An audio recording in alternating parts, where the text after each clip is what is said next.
Hello everyone, क्या हाल है आप सभी के। आई होप आप सभी लोग बढ़िया होंगे। तो लेके आ चुका हूँ मैं वापस से वन पीस के न्यू वीडियोस। आज मैं करने वाला हूँ 3 एपिसोड का एक्सप्लेन। एंड वीडियो अगर तुम्हें अच्छी लगेगी तो प्लीज़ लाइक एंड सब्सक्राइब जरूर से कर लेना, क्योंकि चैनल बहुत ज़्यादा ही डाउन चल रहा है और वो मेरी वजह से हुआ है। उसकी कोई टेंशन लेने की ज़रूरत नहीं है। मैं उस चैनल को वापस से इंक्रीज या अप करवा दूंगा। Don't worry. अब मैं रेगुलर या कंसिस्टेंसी दिखाने वाला हूँ अपने वीडियोज़ में। रेगुलरली मैं वीडियोज़ डालने वाला हूँ, डोंट वरी। सो या, तो मिलते हैं। एपिसोड का नाम है Nami screams a deadly death race. Episode शुरू होता है। यहाँ पे दिखाया जाता है कि काइडो कह रहा रहता है लूफी को कि तुम अपने आप को बहुत ज़्यादा ही इंजॉय करवा रहे हो, मतलब तुम बहुत ज़्यादा ही मेरे से लड़के खुश हो रहे हो। मैं तुम्हें देख सकता हूँ, तुम्हारी जितनी ज़्यादा स्माइल बढ़ रही है और उतनी ज़्यादा ही तुम्हारी ताकत भी बढ़ रही है। यहाँ पे उन लोग अपना मैदान में लड़ ही रहे होते हैं। अगले सीन में मोनोसुके के पास फ़ोन आता है और उसके निंजा को कहते हैं कि क्या मोनोसुके अच्छा कर रहे हैं। तो कहती कि हाँ, हम ज़्यादा ठीक तो है, लेकिन हमें लगातार एनिमी से अटैक हो रहा है। तो यहाँ पे कहता है कि ठीक है, काजरो तुम्हारे पास आ रहा है और वो हमें ख़त्म करना चाहता है। तुम अपना गार्ड को कम मत करना, सावधान रहना। उसके बाद वो कहता है कि हम लोग आ रहे हैं। किनेमोन कहता है कि मैं तुम्हें बचाने आ जाऊँगा, लेकिन अभी मैं बहुत बड़ी मुसीबत में हूँ, तो तुम तब तक सेफ़ रहना। उसके बाद यहाँ पे हमें मोहन से किनेमोन को बोलते हैं कि हाँ, हम यहाँ सेफ़ है, क्योंकि हमें बचाने के लिए काइडो की बेटी है। और काइडो की जो बेटी रहती है वो दूसरे लोग से लड़ रही रहती है। और यहाँ पे जो निंजा रहती है पिंक वाली, वो कहती है कि हाँ, मैं इनका ध्यान रख लूँगी, तुम इसकी टेंशन ना करो। यहाँ पे जो है वो आ जाती है, यामातो आ जाती है और यामातो कहती है कि देखो, ये जो मेरे पास हाथ में जो पॉट है, मैं इसको चारा बना के तुम्हें बचा लूँगी और तुम टेंशन मत लेना, मैं तुम्हें आराम से बचा के दूसरी जगह ले आओगे। यहाँ पे दूसरी तरफ उसोप और नामी का सीन दिखाया जाता है, जिनके पीछे एक ड्रैगन पड़ा हुआ रहता है। यहाँ पे नामी कहती है कि उसके वीक स्पॉट पे अटैक करो, और ये कहता है कि ठीक है, हाँ मैं कर रहा हूँ तुम्हारे ऊपर अटैक। और वो कहता है कि हम हार नहीं मानने वाले जब तक हम तुम्हें हरा ना दें। और वो लोग बहुत जगह मार देते हैं, लेकिन वो जो लिजार्ड रहता है वो इन लोग से हार ही नहीं मान रहे रहते हैं, मतलब वो एकदम खतरा रहता है ना, तो इसलिए। लेकिन यहाँ पे जो लिजार्ड रहता है ना, थोड़ा सा रोने लग जाता है, क्योंकि वो लोग ने बहुत ज़्यादा परेशान कर दिए होते हैं इस लिजार्ड को। और यहाँ पे लोग कहते हैं कि यार तुम चले जाओ यार, उतर जाओ। दूसरी तरफ यहाँ पे दिखाया जाता है, यहाँ पे जो छोटी बच्ची रहती है वो कहती है कि मैं एनिमीज़ को कमांड दे सकती, क्योंकि उन्होंने मेरा कीवी डांग को खा चुके हैं, और अगर वो हमारे अलाइज बन जाएंगे तो लूफी को बहुत ज़्यादा ही मदद होगी और मैं भी इस लड़ाई में कुछ कम होंगे। यहाँ पे भी जो उसोप आ जाता है और उसको बोलता है कि तुम टेंशन मत लो, हम तुम्हें बचा लेंगे, तुम्हें ये सब करने की कोई ज़रूरत नहीं है। और यहाँ पे दूसरी सीन में हमें दिखाया जाता है कि जो उसोप रहता है उसके ऊपर एक फाइनल अटैक करता है अपना ताकतवर वाला, और वो डायरेक्ट जाके नीचे गिर जाता है और उसको कहने लग जाता है कि यार आखिरकार मैंने इसे मार दिया। उसको खुशी मना रहा होता है और कहता है कि जो तोबी रोको है मेरे सामने कुछ भी नहीं है। और उसके बाद अचानक से ही वो तोबी रोको वापस से उस आग से खड़ा हो जाता है और सबकी पूरी तरीके से फट जाती है। वो कहते हैं कि क्या इसके ऊपर मेरा अटैक काम क्यों नहीं किया, ये अटैक तो सब पे काम कर देता था। वो कहते हैं कि लगता है ये डायनासोर्स के पावर्स बहुत ही ज़्यादा ही ताकतवर होते हैं, जिनकी वजह से ये मेरा अटैक इनके ऊपर यूज़ नहीं हुआ है। और वो डायनासोर वापस आके खड़ा हो जाता है और वो कहता है कि ये लंबी नाक वाला बच्चा, मैं ऐसे नहीं छोड़ने वाला हूँ, और उसको तड़ा देता है। वो सब कहते हैं कि ये अटैक शायद से सिर्फ स्माइल प्रोड्यूसर्स पे होता है, क्या होगा अगर वो हमारे पास वापस आ जाए। तो नाम इस पे कहते हैं कि हमें इस पे एक प्लान बनाना पड़ेगा। यहाँ पे सेकंड सीन में बिग मॉम दिखाई जाती है और बिग मॉम जो है किड के ऊपर बहुत ज़्यादा भड़की हुई रहती है और कहती है वो बच्चा, उसने मुझे इतनी बुरी तरीके से कैसे मारा, उसने अपनी ताकत से मुझे ऊपर से नीचे फेंक दिया, मैं उसे नहीं छोड़ने वाली। वो किड को ढूंढ ही रहती है, तभी उसके सामने नामी और उसोप आ जाते हैं और दोनों बिग मॉम को देख के बहुत ज़्यादा ही डर जाते हैं। और बिग मॉम कहती है कि ओह, तो तुम बचकाने लोग यहाँ पे हो। यहाँ पे लोग कहते हैं कि यार एक बला टली नहीं थी, दूसरी इतनी बड़ी बला आ चुकी है। और बिग मॉम बहुत ज़्यादा ही और गुस्सा हो जाती है और उनके ऊपर अटैक करने जाती है। और यहाँ पे फिर उन लोग बहुत ज़्यादा ही मतलब रोने जैसा फेस बना रहे रहते हैं और लोग कह रहे रहते हैं कि अब तो हम गए, अब वो हमें ख़त्म कर देगी। लेकिन तभी वो छोटी बच्ची है ओलिन चान करके उसके पास आ जाती है और बिग मॉम इसको देख के कहती है ओटामा। और ओटामा को देख के बिग मॉम बहुत ज़्यादा खुश हो जाती है, और जैसे कि वो एक बच्ची है 10 साल की और उसके साथ बहुत ज़्यादा अच्छे से पेश आने लग जाती है। तो कहती है कि ओ ओटामा, ये तो तुम हो, बहुत दिनों बाद मिले। तुम यहाँ ऐसे प्लेस पे तुम यहाँ क्या कर रही हो, ये प्लेस बहुत ज़्यादा भी खतरनाक है, तुम्हें यहाँ पे नहीं रहना चाहिए। तो यहाँ पे ओटामा कहती तुम अचानक से उडोन से गायब हो चुकी थी, मैं तुम्हारे बारे में बहुत ज़्यादा वरीड थी, मैं तुम्हारे बहुत ज़्यादा चिंता कर रही थी। और वो कहती है, ओटामा कहती है कि देखो मैं गुस्सा तो नहीं हूँ, लेकिन मुझे तुम्हें देख के बहुत ज़्यादा खुशी हुई। यहाँ पे फिर बिग मॉम कहती है कि तुमने मेरा इतना अच्छे से ख्याल रखा, और तुमने और तुम्हारे टाउन ने मेरा इतना ज़्यादा अच्छे से ख्याल रखा कि मैं बहुत ज़्यादा ही उसके लिए खुश हूँ, आभारी हूँ तुम्हारे ऊपर। यहाँ पे ओटामा कहती है कि जो ओपारा टाउन है, ओकोपुरा टाउन था, उसके ऊपर अटैक हो गया था। और यहाँ पे हमें दिखाया जाता है थोड़ा पिछले का सीन, जहाँ पे उन लोग काइडो के आर्मीज लोग आते हैं, एंड यहाँ पे कुछ भी तो सीन होता है और वो बहुत ज़्यादा ही ख़त्म हो जाते हैं। मतलब वो गांव को पूरा चला दिया जाता है। ऑफिसर्स को लगा हुआ रहता है कि इन लोग के टाउन में से कोई ना कोई तो हमारा स्माइली फ्रूट खाया है, जिस वजह से इनके ऊपर आके इन लोग अटैक करते हैं, और यही रीज़न रहता है इन पे अटैक करने का। बिग मॉम ये सुन के बहुत ज़्यादा गुस्सा हो जाती है और कहती है कि इनके टाउन्स में इनको जला दिया गया, जिन्होंने मेरी इतने ज़्यादा ख्याल रखी, इतना ज़्यादा मेरी मदद की, और इन्हें जला दिया गया। मैं ये बर्दाश्त नहीं कर सकती। और बिग बॉम बहुत ज़्यादा ही गुस्से में आ जाती है और कहती है कि लगता है ये काइडो की आर्मी ने किया है, मैं इन्हें नहीं छोड़ने वाली हूँ। और वो एकदम ज़्यादा ही गुस्से में आ जाती है गाइस, तुम देख सकते हो यार स्क्रीन पे, बहुत ज़्यादा गुस्से में। और वो कहते हैं कि जितने भी ओकोबारमा टाउन में थे, उन्होंने मेरे बहुत ज़्यादा ही ख्याल रखा, और उनका बदला मैं लूँगी। बिग मॉम से आँखें निकलने जा रही रहती है, तो सब उसे बचा लेता है, और वो डायनासोर वापस से उसके पास आ जाते हैं। और वो कहते हैं कि तुम तो फंस गए रेड्स। वो कहते हैं तुम तो फंस गए, तुम्हारे सामने तो बिग मॉम है और यहाँ से मैं, अब तुम तो ख़त्म। यहाँ पे ओटामा कहती है कि ये इन लोग ही थे। सब कहते हैं देखो यार अभी हम लोग बिजी है, तो तुम यहाँ से चले जाओ। तो कहते हैं कि मैं तुम्हारा पीछे करूँगा जब तक तुम मर नहीं जाते। वो कहते हैं अच्छा ऐसी बात है, तो आ जाओ। यहाँ पे फिर वो आ ही रहा रहता है, जो बिग मॉम रहती है वो बहुत ज़्यादा गुस्से में रहती है, और अपनी फेस से हाकी निकालती है, और उस डायनासोर को एकदम जोर से मार देती है। इस धमाके से किड को पता चल जाता है कि जो बिग मॉम है वो वहाँ है, और वहाँ पे हमें जियोस को भी दिखाया जाता है, और जियोस को पता चलता है कि जो बिग मामा है वो अभी तक जिंदा है। यहाँ पे जो उसका जो पेट रहता है और थोड़ा डर जाता है, और दूसरे सीन में हमें उस डायनासोर की बड़ी बहन को दिखाया जाता है। उसकी बड़ी बहन वहाँ पे लैंड लास्ट साइड पे जाके खड़ी हुई रहती है, और देख के बहुत ज़्यादा गुस्सा कर रही होती है। और यहाँ पे हमारा फर्स्ट एपिसोड कंप्लीट हो जाता है। सेकंड एपिसोड की शुरुआत में हमें दिखाया जाता है जो ऑडियंस के फॉलोअर्स रहते हैं वो भाग की तरफ एक तरफ जा रहे रहते हैं, जिनमें से जो दो स्वॉर्ड्समैन रहते हैं वो दोनों आपस में बात करते हैं। वो उसमें से एक स्वॉर्ड्समैन कहता है कि मुझे याद है अभी भी भैया कि तुम जब ओडन के साथ उनके साथ गए थे, जब ओडन वाइट वेट के साथ जा रहे थे तो तुम भी उनके साथ चले गए थे, तो उस टाइम से मैं बहुत ज़्यादा ही डर गया था, और ये जो चोट मुझे अभी लगी है वो उससे बहुत कम है। ये छोटी मोटी चोट की मुझे आदत लग चुकी है। किनेमोन कहते हैं कि अब ये बड़ी जंग है, तो इसमें सिर्फ जीतना या मरना है, तो हमें पूरी जान लगानी होगी ताकि हम मोमोनिसो को बचा सके, क्योंकि जो कांजूर है वो उनकी जान के पीछे पड़ा है। और यहाँ पे लोग अपना अपना रास्ता बदल लेते हैं कि कौन यहाँ जाएगा कौन वहाँ जाएगा। यहाँ पे जो बिल्ली का किंग रहता है वो लड़ाई कर रहा रहता है, तभी उसके पीछे उसका जो फॉलोअर रहता है वो मिल जाता है, और वो उसको बताता है कि जो पेड्रो था उसने मामा की टेरिटरी में अपनी जान खो दी है, ताकि ने अपनी जान इसलिए कोई ताकि लूफी और लोग बच सके और उसके टेरिटरी से निकल सके। और ये सुन के जो है जो ये बिल्ली रहती है, जो बिल्ली का किंग रहता है, वो बहुत ज़्यादा खुश हो जाता है और कहते हैं कि तुमने बहुत अच्छा काम किया पेड्रो, और आज तुम्हारी वजह से हमें यहाँ पर है, हम लूफी के साथ यहाँ पर काइडो के साथ लड़ रहे हैं। ये बंदा बताता है कि जो वांडा और कैरोट है वो बिग मॉम के बेटे से लड़ने से लिए थोड़ा वहाँ उनको हार्ड पड़ रहा है, तो तुम वहाँ जाके उनकी मदद करो। और वो बिल्ली वहाँ चली जाती है। हमें एक बिल्ली दिखाई जाती है जो पूरे ओनेगाइशिमा या पूरे जो आजू बाजू के घर रहते हैं उनको रिकॉर्ड कर रही रहती है, और यही बात यामातो, शिनोबु और मोमोनोसुके से कह रही रहती है। वो कहते हैं कि हमारे आगे पीछे हर एक जगह कैमरा लगा है, तो इसलिए हमें ये बच कर रहना पड़ेगा।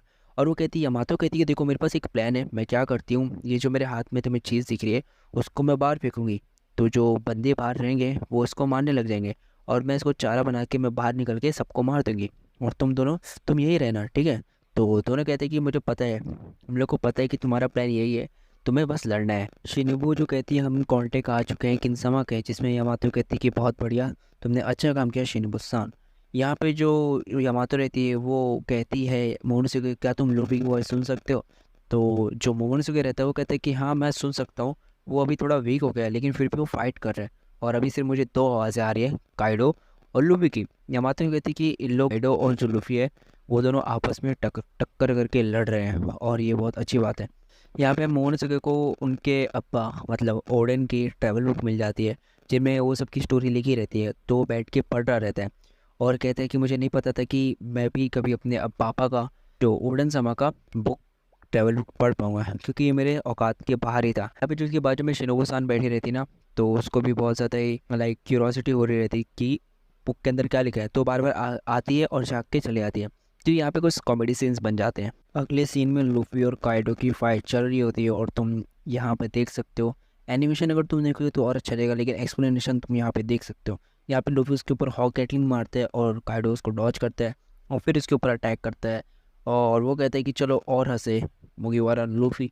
तो लूफी कहता है कि देखो मैं अपने आप को एंजॉय नहीं कर पा रहा हूँ, मुझे मतलब मज़ा नहीं आ रही काइडो। तो वो कहते हैं कि ओ, तो मैं तुम्हारे लिए ये और मज़ेदार बनाने वाला हूँ। और यहाँ पे हम लोग और ज़्यादा लड़ने लग जाते हैं। यहाँ पे second floor inside the castle में दिखाया जाता है। जो सांजी रहता है वो जोरो को अपने कंधे पे लिए रहते दुश्मन लोग को मार रहा रहता है। दुश्मन लोग कहते हैं देखो यार वो ब्लैक लेग सांची है जिसकी 330 मिलियन बाउंटी है। और उसमें एक बंदा कहता है कि देखो जो उनके उसके सर पे है ना, वो तो रोनोरा जोरो है, पायरेट हंड्रेड जोरो, उसकी बाउंटी 320 मिलियन है। वो कहते हैं कि यार यहाँ तो पैसा ही पैसा है।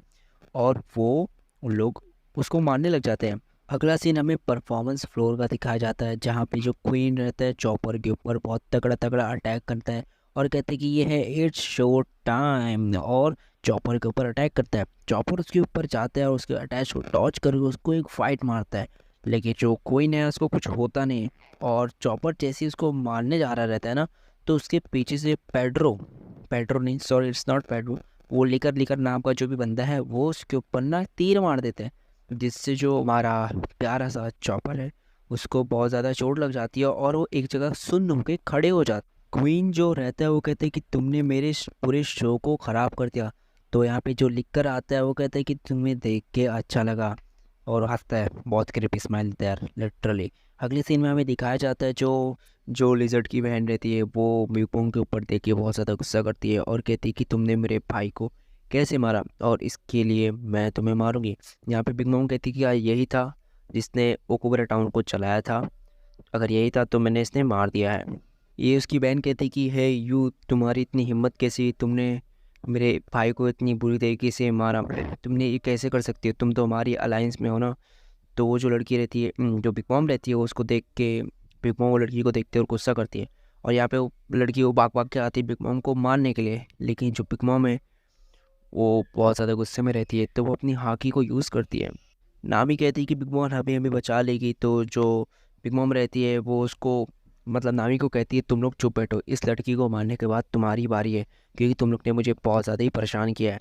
यहाँ पे फिर वो जो लड़की रहती है वो नामी को बोलती है मैं तुम्हें बहुत मारने वाली हूँ। तो जो नामी रहती है वो भाग रही रहती है उसके घोड़े के ऊपर, घोड़ा नहीं वो कुछ शेर जैसा टाइप का रहता है, वो घोड़ा मतलब वो जो शेर जैसी भाग रहा रहता है। तो जो हमारी बंदी रहती है ब्लू बाल वाली वो उसके पीछे भागती है और उसको जोर से लात मारती है और वो बंदा बहुत ज़्यादा ही दुख में हो जाता है, बहुत ज़्यादा ही उसको दर्द देने लग जाता है, पेनफुल लात मारती है, जिस वजह से क्या होता है ये दोनों ही गिर जाते हैं और ओकुमा और टामा जो रहती है उसको चोट लग जाती है। चोट नहीं लगती है तो जो हमारी वो बंदी आती है वो ब्लू बाल वाली वो आके ओटामा को मारने लगती है और इस वजह से बिग मॉम और नामी बहुत ज़्यादा ही गुस्सा हो जाता है। उस वक्त नामी को बोल रहा होता है चलो हम यहाँ से चलते हैं, इन दोनों आपस में लड़ लेंगे, लेकिन जो नामी रहती है वो बोलती है कि नहीं अब मैं इसको मारूंगी। और उसके बाद हमें सीन दिखाया जाता है जो बिग मॉम भी रहती है वो कहती है तुमने मेरे दोस्त के साथ ऐसा कैसे किया है। बिग मॉम बहुत ज़्यादा गुस्सा हो जाती है और कहती है कि तुमने मेरे भाई को हर्ट किया है। यहाँ पे जो हमारी नामी रहती है वो कहती है कि हे तू छिपकली, तू कैसे कर सकती है मेरे ओटामा के साथ ये सब। और वो उसके ऊपर थंडर क्लाउड नाम का अटैक कर देती है, जिससे कि बहुत ज़्यादा इसको छोर का झटका लगता है। वो सबसे कहती है कि मैं नहीं जाने वाली हूँ और अब मैं इसको हरा के ही मानूंगी। और यहाँ पे हमारा दूसरा एपिसोड भी ख़त्म हो जाता है। नेक्स्ट एपिसोड का नाम है the conclusion, Luffy accelerating feast of the supreme king. Episode की शुरुआत में दिखाया जाए तो सांजी रहता है जोरो को लेके भाग रहा रहता है और सब लोग को बोलता है कि मेरे रास्ते से हट जाओ। और वो हमें बताता है कि मेरी बाउंटी जो है 330 मिलियन की है और ये जोरो की बाउंटी 320 मिलियन की, तो मुझे इसको क्यों उठाना पड़ रहा है, मैं इससे ज़्यादा मेरी बाउंटी है तो इसको मुझे उठाना चाहिए। जोरो सांजी से कहता है कि तुम शांत होकर क्यों नहीं लड़ सकते। तो सांजी कहता है तुम मेरी सिचुएशन नहीं देख रहे हो कि मैं किस सिचुएशन में हूँ और तुम ये सब कह रहे हो, तुम पक्का सोते हुए बोल रहे रहोगे। और उसको देखता है और वो वही होगा, मतलब वो सोते हुए बोल रहा हुआ रहता है। अगले सीन में यहाँ पे हमें दिखाया जाता है सांजी है बहुत सारे एनिमी से घिर चुका रहता है और उनसे वहाँ पे लड़ाई करता है। तभी हमें बताया जाता है कि ये सब कैसे हुआ। यहाँ पे सांजी जो है जोरो लोग को ढूंढ रहे रहते हैं, तभी जो लॉ रहता है वो अचानक से इनके पास आ जाता है और लॉ जोरो को लिया हुआ रहता है और लॉ कहते हैं कि देखो हम लोग अभी काइडो से लड़के आ रहे हैं लॉ कहते हैं कि ज़ोरो को बहुत ज़्यादा ही चोट लग गई है, तो तुम्हें इसकी इलाज करना है, इतना तुम कर ही सकते हो। क्योंकि ज़ोरो अभी हम लोग काइडो सान से लड़के आ रहे हैं और काइडो ने ज़ोरो की बहुत बुरी तरीके से बैंड बचा चुकी है। तो तुम इसको फट से इसकी मलहम पट्टी कर दो और इतना, और अभी क्या सिचुएशन है मैं तुम्हें बाद में बता दूंगा।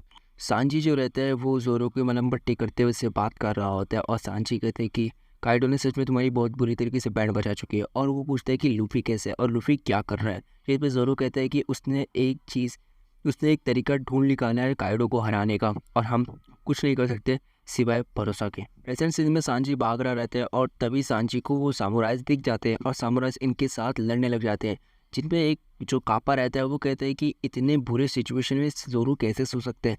तो ज़ोरो अचानक से उठ के कहता है कि तुम सबको परफॉर्मेंस फ्लोर पर जाना चाहिए। इसमें सांजी कहता है कि उधर क्या हो रहा है और देखते हैं वैसे ही ज़ोरो सो चुका है। वो कहता है कि रिक्वेस्ट करने के बाद कहते हैं सो मत जाओ कभी नहीं। और यहाँ पे हमारा सीन शिफ्ट होता है और काइडो की तरफ दिखाए जाते हैं, जहाँ पे लूफी और काइडो बहुत तगड़ी बैटल कर रहे रहते हैं और पूरा ओनिगाशिमा हिला कर रख दिए होते हैं। काइडो लूफी को कहता है कि मैं देख सकता हूँ तुम कितने ज़्यादा मज़े ले रहे हो मेरी। ये बहुत अच्छा होता है ना कि अपने से बड़े, अपने से ज़्यादा ताकतवर वालों से लड़ने में कितना मज़ा आता है। ऐसे ही मेरे साथ भी होता था। मैं उन सबको मार देता था जो अपने आप को स्ट्रॉन्गेस्ट कहते थे, और ऐसा करते करते मैं आज सबसे ज़्यादा स्ट्रॉन्गेस्ट हो चुका हूँ। मेरे अंदर फीलिंग ख़त्म हो चुकी है क्योंकि कोई मेरे से ज़्यादा ताकतवर ही नहीं है। इसलिए मैं तुम्हें समझ सकता हूँ तुम कितना ज़्यादा मज़े कर रहे हो और इस वजह से मुझे जलन हो रहा है। काइडो कहता है लूफी देखो, लैंड ऑफ वानो कभी भी ख़त्म नहीं होने वाला है, ये हमेशा मेरे अंदर ही रहेगा। जिस पे लूफी कहता है कि मैं Luffy king of the pirates. नामी एकदम ज़्यादा गुस्से में रहती है और नामी कहती है कि मैं तुम्हें यहाँ पे वापस से मारने वाली हूँ। जिस पे सब कहते हैं कि यार तुम क्या कर रही हो, देखो पीछे पिक माउ पे खड़ी है, हमें यहाँ से भागना चाहिए क्योंकि वो हमें वापस से हमारा पीछा करेगी। तो यहाँ पे नामी कहती है अगर हमने आज इसे नहीं माना तो ये हमारा हमेशा के लिए हमारा ही पीछा करेगी और तब तक हमें ये नहीं छोड़ेगी। यहाँ पे बिग मॉम जो रहती है वो पूछती है कि ओटामा क्या तुम ठीक हो, क्या तुम जिंदा हो। तो वो रहती है जिंदा ही रहती है। यहाँ पे जो हमारी जो उल्टी समा रहती है जिसका नाम उल्टी रहता है, देखो ठीक है उल्टी नाम है उसका, मेरे को नहीं पता क्यों नाम है उसको। तो वो कहती है कि अच्छा तो तुम मेरे से लड़ने के लिए तैयार हो और तुम्हें लगता है तुम मुझसे जीत सकती हो। नामी उससे लड़ने जाती है और उससे लड़ती है लेकिन नामी उसका मुकाबला नहीं कर पाती है और नामी जो रहती है वो उससे हार जाती है। और जो उल्टी समा रहती है जिसका नाम उल्टी है वो नामी को पकड़ लेती है और कहती है कि मेरे छोटे भाई मुझे माफ़ करना, ये तुम्हारी शिकार है और ये तुम लोग। और यहाँ पे फिर वो उल्टी समा कहती है कि मैं तुम लोग से पहले से ही मैं तुम लोग को लाइक नहीं करती हूँ, तुम लोग बहुत ज़्यादा ही अजीब हो। यहाँ पे जो हमारी बिग मॉम रहती है वो गुस्से में आ जाती है और वो अपने सबको बुला लेती है, नेपोथोलियम, प्रोमिथेस, सब लोग को बुला लेती है और एकदम बड़ा सा अटैक वो बना ही रही रहती है। और वो बना के उल्टी समा के ऊपर बहुत जोर से अटैक मारती है और उल्टी समा वहीं पे ख़त्म हो जाती है। गाइस ख़त्म हो जाती है बेचारी। उसके जो कंपेनियंस रहते हैं वो कहती है पहले वो वन समा और उसके बाद ये उल्टी समा, क्या ये सच में हमारी अलायंस में, क्योंकि इसने काइडो से अपनी अलायंस बनाई थी। यहाँ पे जो हमारा जियोस रहता है वो इन तीनों को देखता है और वो मामा को बोलते हैं मामा मैं वापस आ चुका हूँ। तो यहाँ पे फिर वो कहती है, मामा जो रहती है वो कहती है देखो मेरे मेरे को तुम्हारी कोई ज़रूरत नहीं है और मैंने एक नवा क्लाउड बना लिया है और अब तुम्हारी मुझे कोई ज़रूरत नहीं है। तो जो नेक्स्ट सीन जो रहता है वो नेक्स्ट सीन ओनिगाशिमा पे रहता है, जो कि लूफी और हमारे काइडो जी दोनों एकदम तगड़ी तरीके से लड़ रहे होते हैं और काइडो इतनी जोर से लूफी को मारते हैं और लूफी जो रहता है वो पहाड़ी के नीचे गिर जाता है और पहाड़ी के नीचे बहुत बड़ा समुंदर रहता है। और जो काइडो रहता है वो थोड़ा अफसोस में रिग्रेट करता है, मतलब थोड़ा वो साइड हो जाते हैं और वो कहते हैं कि इसका जो रिजल्ट था वो पहले से डिसाइड हो चुका था, तुम जैसे लोग मुझे कभी भी हरा नहीं सकते। और वो कहता है कि मुझे तुम्हें मार देना चाहिए था क्योंकि जो अभी जितने भी लोग होने आइशमा में तुम्हारे लिए लड़ रहे हैं उनको लगेगा तुम अभी भी मेरे से लड़ रहे हो। और यहाँ पे हमारा एपिसोड ख़त्म हो जाता है। Thank you for watching. Next video के लिए आप लोग वेट कीजिए। वीडियो अच्छी लगी रही तो प्लीज़ लाइक करो एंड चैनल को सब्सक्राइब